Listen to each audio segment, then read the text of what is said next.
जंग यरमूक ने रोमी शहनशाहियत की कमर तोड़ दी। मुजाहिद कुछ अरसा इंतजार करते और सस्ताते रहे, फिर बैतुल मक़दस की तरफ कूच का सिलसिला शुरू किया। पहले दिन यजीद बिन अबी सुफियान रजी अल्लाह ताला अन्हो 5000 मुजाहिदीन के साथ रवाना हुए। दूसरे दिन शर्जील बिन हसना रजी अल्लाह ताला अन्हो 5000 के लश्कर के साथ निकले। तीसरे दिन मरकाल बिन हाशिम रजी अल्लाह ताला अन्हो इतनी ही फौज लेकर बढ़े। चौथे दिन कैस बिन हबीरा रजी अल्लाह ताला अन्हो ने 5000 जवानों के साथ बैतुल मक़दस की राह ली। चारों सरदार चारों दरवाजों पर उतरे, कला और शहर को महसूर कर लिया। 3 दिन तक अहले शहर से मुलाकात ना हो सकी। न कोई फौज कला से निकली, न कोई शहरी बाहर आया, न किसी ने टोका न रास्ता रोका। मुजाहिद हैरान थे कि कला और शहर के दरवाजे बंद हैं, कोई पैगाम है न सलाम, आखिर किस्सा क्या है। यजीद बिन अबी सुफियान रजी अल्लाह ताला अन्हो से एक मुजाहिद ने पूछा, हम यहां कब तक कसम पुरसी की हालत में पड़े रहेंगे, हमें हमला का हुक्म दीजिए। यजीद रजी अल्लाह ताला अन्हो ने जवाब दिया, हमें सिपा सालार ने शहर को महसूर करने का हुक्म दिया था, हम उस हुक्म की तामील कर चुके हैं। अगर कोई फौज सामने आती तो मुकाबला होता, मगर अब तो उनके हुक्म और इजाजत के बगैर लड़ाई छेड़ना दुरुस्त नहीं है। मुजाहिद खामोश हो गया। यजीद ने अहले कला के पास एक कासिद रवाना किया ताकि मालूम हो सके कि अहले कला सुलह चाहते हैं या जंग। कासिद कला के करीब आया, आवाज दी। एक रूमी ने खिड़की से सर निकाला और पूछा, क्या चाहते हो? कासिद ने जवाब दिया, हम यहाँ इस्लाम का पैगाम लाए हैं, क्या तुम इस पैगाम को कबूल करते हो? अगर इनकार है तो जिजिया अदा करके हमारी हिफाजत में आ जाओ, अगर ये भी नहीं मानते तो तलवार का फैसला कबूल कर लो। रूमी ने कहा, हम तुम्हारी शराइत नहीं मानेंगे, हमारे पास शाह रूम की फौज पहुंच चुकी है, सामाने हरब और रसद काफी है, अहले शहर भी मुसल्लह बहादुर और जंगजू हैं, कला मजबूत है और अच्छी तरह मुस्तहकम कर लिया गया है। तुम 10 साल भी पड़े रहोगे तो कोई नतीजा बरामद ना होगा, आखिर तुम्हें तंग आकर यहां से भागना ही पड़ेगा। कासिद ने जवाब दिया, अगर तुम्हारा यही इरादा है तो तुम खुद इसके जिम्मेदार हो, हम तुम्हारा कांटा निकाले बगैर आगे नहीं बढ़ेंगे। क्या तुम्हें यरमूक की जंग से इबरत नहीं हुई? रूमी बोला, यरमूक खुला मैदान था, मुकाबला पर माहिर और तजुर्बा कार नहीं थे, तुमने फतह पा ली, मगर ये बैतुल मक़दस है, सारी दुनिया का किबला है, इस पर हमला करोगे तो खुदा का अजाब तुम्हारा इस्तकबाल करेगा और हम तुम्हारी बोटियां उड़ा देंगे। कासिद वापिस आया और यजीद रजी अल्लाह ताला अन्हो से सारी गुफ्तगू बयान की। यजीद ने कहा, कोई बात नहीं, हम भी तैयार हैं, सिपा सालार आ जाए तो इनका गुरूर तोड़ दिया जाएगा।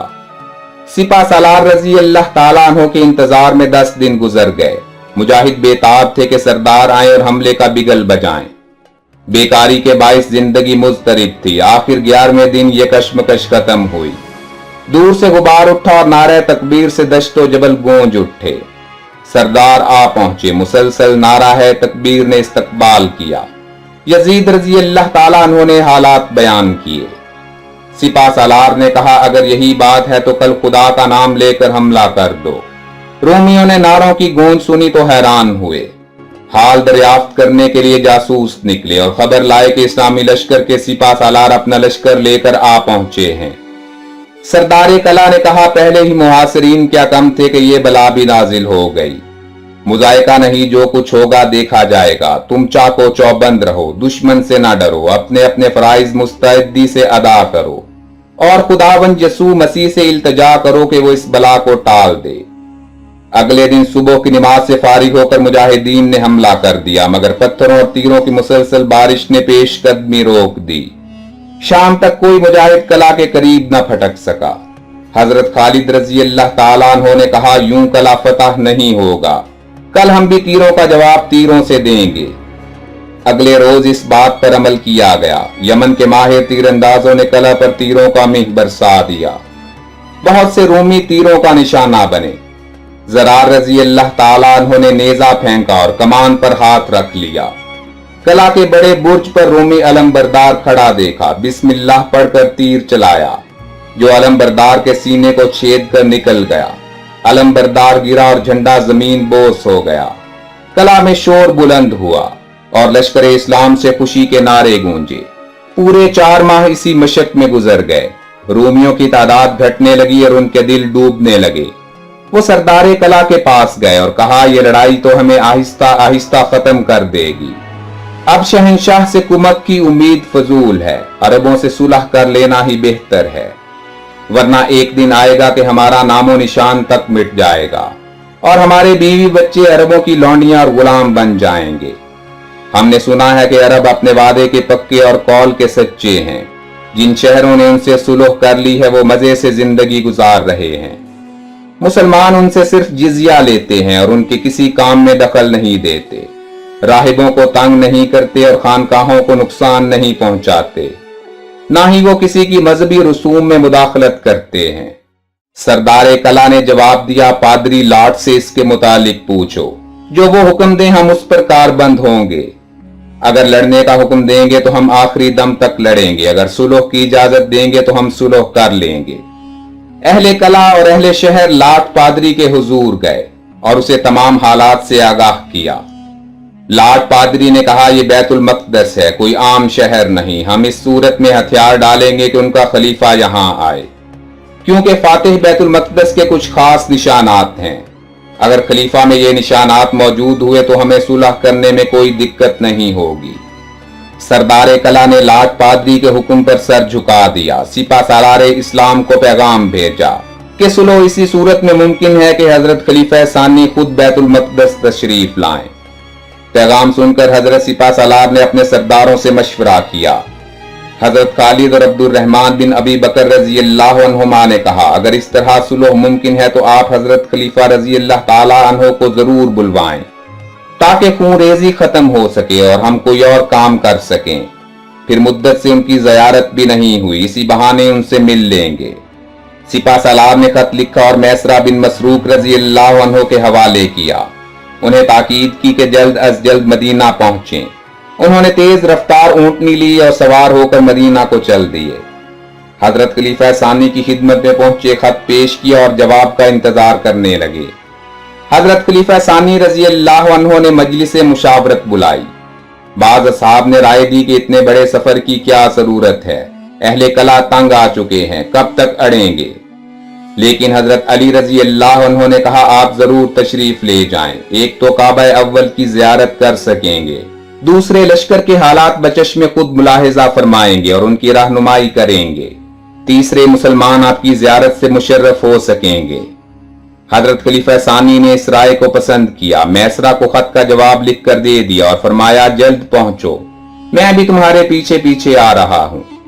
मैसरा रजी अल्लाह ताला अन्हो खत का जवाब लेकर बैतुल मक़दस की तरफ चल दिए और हजरत खलीफा सानी रजी अल्लाह ताला अन्हो ने सफर की तैयारी शुरू की। आपने ज़ादे राह के लिए एक थैली में खजूरें भरी और एक में सत्तू, पानी का मशकीज़ा लिया और एक मजबूत ऊंट पर सवार हो गए। अपने गुलाम को साथ लिया और बैतुल मक़दस की तरफ चल दिए। कोई फौज या हिफाजती दस्ते की जरूरत महसूस न की। रास्ता इस तरह कटा कि निस्फ मंजिल खुद ऊंट पर सवारी फरमाते और गुलाम ऊंट की नकेल थामे पैदल चलता। फिर आप नकेल थाम लेते और गुलाम ऊंट पर सवार हो जाता। खाने का वक्त आता तो पानी पीने के कासे में सत्तू भरते, ऊपर खजूरें चुन देते और गुलाम के साथ मिलकर खा लेते। इसी तरह मनाजिल तय करते रहे। कुरान मजीद की तिलावत फरमाते, खुदा का जिक्र करते और बैतुल मक़दस के करीब जा पहुंचे। अभी शहर एक मंजिल दूर था कि हजरत अबू उबैदा अपने सरदारों समेत खिदमत में हाजिर हुए। आप उनसे मिलकर खुश हुए और शफकत फरमाकर हालात दरियाफ्त किए। खलीफा सानी रजी अल्लाह ताला अन्हो, जिनके नाम से ईरान और रोम कांप जाते थे, एक बोसीदा लिबास में मलबूस थे। उस लिबास पर 14 पैबंद लगे थे, मगर इसके बावजूद रोब व वजाहत का ये आलम था कि इस बोरिया नशी के चेहरे पर निगाह न जमती थी। आंखें चार करना तो बड़ी बात थी। हजरत सिपा सालार रजी अल्लाह ताला अन्हो ने अर्ज किया, अहले शाम खुशपोश हैं, अमीराना ठाट बाट है। आप उनसे मिलें तो उनकी शान से मिलें, ताकि उन्हें हंसने और हम पर तमस्कुर उड़ाने का मौका ना मिले। आप ये नई पोशाक जेब तन फरमाएं और घोड़े पर सवार होकर आएं। हजरत खलीफा सानी ने नई पोशाक जेब तन फरमाई, खूबसूरत घोड़े पर सवार हुए। घोड़ा चला तो शोखी उसके पांव चूमने लगी। आपने फौरन बाग रोक ली और उतर पड़े। सिपा सालार ने अर्ज किया, सवार रही और इसी शान से कैंप में तशरीफ ले चलिए। आपने फरमाया, नहीं, मेरा पुराना लिबास मुझे दे दो, मैं ऊंट पर सवार होऊंगा। इस पोशाक और सवारी से मुझ में गुरूर ने अंगड़ाई ली है। आका मौला का फरमान है, जिस शख्स के दिल में राई बराबर गुरूर होगा वो दोज़ख का ईंधन बनेगा, और जिसके दिल में राई बराबर ईमान होगा उस पर बहिश्त निसार होगी। मैं बहिश्त छोड़कर दोज़ख को पसंद नहीं करता। गर्ज आपने अपना पैबंद भरा लिबास पहना और अपने ऊंट पर सवार हो गए। कैंप करीब आया तो अल्लाह अकबर के नारों से मुजाहिदीन ने इस्तकबाल किया। खुशी और मुसर्रत के फूल निसार किए। एक अलग खेमा में आपको उतारा गया। बोरिया नशीन शहनशाह की आमद की खबर हवा की तरह हर तरफ फैल गई। लाट पादरी रूमी अफसरों को लेकर कला से उतरा, आपकी खिदमत में हाजिर हुआ। आपने खंदा पेशानी से उसका इस्तकबाल किया, अपने पास बिठाया और खैरियत व आफियत दरियाफ्त की। खलीफा सानी रजी अल्लाह ताला अन्हो की रहीमाना गुफ्तगू और सादा वज़ा ने रूमियों को मुतासिर किया। लाट पादरी ने कला की कुंजियां पेश की और ऐलान किया कि यही बावकार हस्ती बैतुल मक़दस की फातेह है। आपने कुंजियां ले ली और शुक्रिया अदा किया। लाट पादरी की इल्तिजा पर आप शहर में तशरीफ लाए, सबसे बड़े गिरजे में गए। बातचीत के दौरान नमाज का वक्त आ गया। आप गिरजे से निकले और सीढ़ियों में नमाज अदा की। लाट पादरी ने पूछा, आपने गिरजे में नमाज क्यों अदा नहीं की? वो भी तो इबादत खाना था। आपने फरमाया, अगर मैं गिरजे में नमाज अदा करता तो मुसलमान मेरी तकलीद करते और आपकी इबादत में खलल आता। हमारा मजहब हमें ऐसी मदाखलत की इजाजत नहीं देता। गिरजे के करीब ही एक जगह पर आपने मस्जिद की बुनियाद रखी, जो आज तक मस्जिद उमर रजी अल्लाह ताला अन्हो के नाम से मशहूर है। ये मस्जिद शाम और फलस्तीन में पहली इस्लामी इबादत गाह थी। हजरत उमर रजी अल्लाह ताला अन्हो की आमद की खबर शाम में फैली तो शाम में बसने वाले मुसलमान ज़ियारत के लिए हाजिर हुए। उन्हीं में हजरत बिलाल रजी अल्लाह ताला अन्हो भी थे, जो नबी करीम सल्लल्लाहु अलैहि वसल्लम के मुअज्जिन थे। जुमा की नमाज का वक्त हुआ तो उन्हें अजान कहने का हुक्म मिला। उन्होंने हुक्म की तामील में अजान कही तो मुसलमानों को नबी करीम सल्लल्लाहु अलैहि वसल्लम का अहद मुबारक याद आ गया। उनके दिल रिक्कत से भर गए और बेख्तियार आंखों में आंसुओं की झड़ी लग गई। खूब दिल खोल कर रोए और हजरत बिलाल को अपने आंसुओं के मोती पेश किए। यही वो जवाहिर थे जो मुसलमानों की मताए हयात और सफर आकिबत के लिए ज़ादे राह थे। मशहूर इस्लामी जंगों पर सीरीज की मजीद वीडियोस देखने के लिए हमारे चैनल हिस्टोरिक इन्फो को सब्सक्राइब कर लें और हर लम्हा बाखबर रहने के लिए घंटी के निशान को भी दबा दें। बशर्ते जिंदगी जल्द ही दोबारा मुलाकात होगी। अपना भरपूर ख्याल रखिएगा। अल्लाह हाफिज।